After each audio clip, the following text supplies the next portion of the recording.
being right and profitable trade are not always synonymous in trading. I mean, you can be right and get stopped out because of a wrong entry point. You enter a trade, the market starts to pull back against your position, you stop out of the trade, and what happens then? The market just turns in your expected direction. Look, that's nothing new. If you trade, you know that's nothing new. The market does that. And so what you have to understand is that having a great bias, knowing where the market is going is a great advantage. But in isolation is not enough. You need to know when to execute a position. And to do that, you need some technical expertise, some technical analysis, basic stuff, not overly complex stuff. For instance, if you follow us on our public Telegram channel, you will have noticed we use two types of technical triggers: simple price action on higher time frames and simple market structure on lower time frames. This, for instance, is a trade we took on AUD CAD. Now notice how, yes, we have the bullish fundamental bias, that's essential, but at the same time we have the price action and the technical confirmation on the chart. Now that ended up being a great trade, and that's the point. When fundamentals and technicals are aligned, that's when trades get interesting. Now, with that in mind, when I talk about engulfing candles, I very often see traders misunderstanding them completely. And I mean, they just see engulfings where they're not. So to make things clear, and I know I've mentioned this already in another video, but it's really important, so I'm going to mention it another time. Basically, there's a few specific criteria for me that define an engulfing candle. It has to break the opposite side and close above the higher low of the previous candle. That's an engulfing candle, nothing else.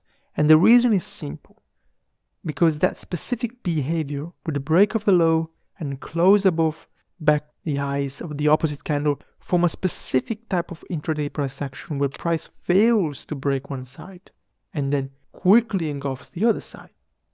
Now, see what's going on there. Basically, price tries to break lower, fails to do so, and bulls manage to engulf all those pairs before the candle close. Now that's telling.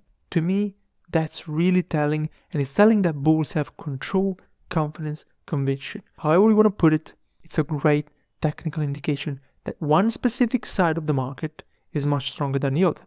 So when you see that in the fundamental direction, and this is the point, an engulfing candle alone by itself is, yes, an important technical indication of what's going on. It's a great price action, but sometimes it can be random.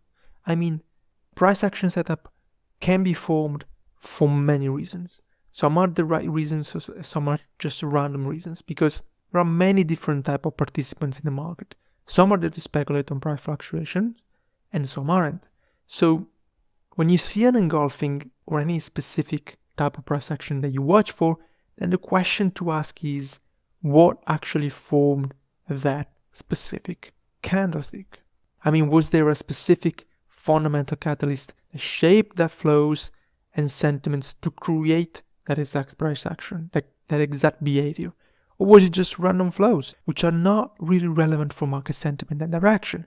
Because the market is not just made of speculative activity.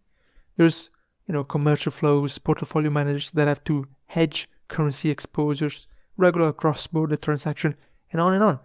So sometimes a big engulfing candle can, for instance, be created by a lot of big corporations having to convert a ton of euro back to dollars throughout the day, for quarter-end rebalancings, whatever, and that creates some price action that is not really indicative of where the market wants to go. So when you actually make sense of the price action with fundamentals, and so when you align technicals with fundamentals, then there is a trade to take. Now here's an example. This is a trade we took on Euro GBP. Bit of fundamental context for direction as usual.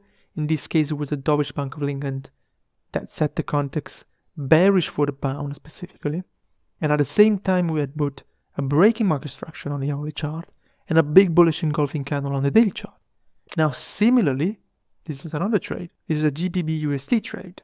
Now fundamentals for direction from the soft CPI from the US, a big bullish engulfing line on the daily chart, and all these trades went to target.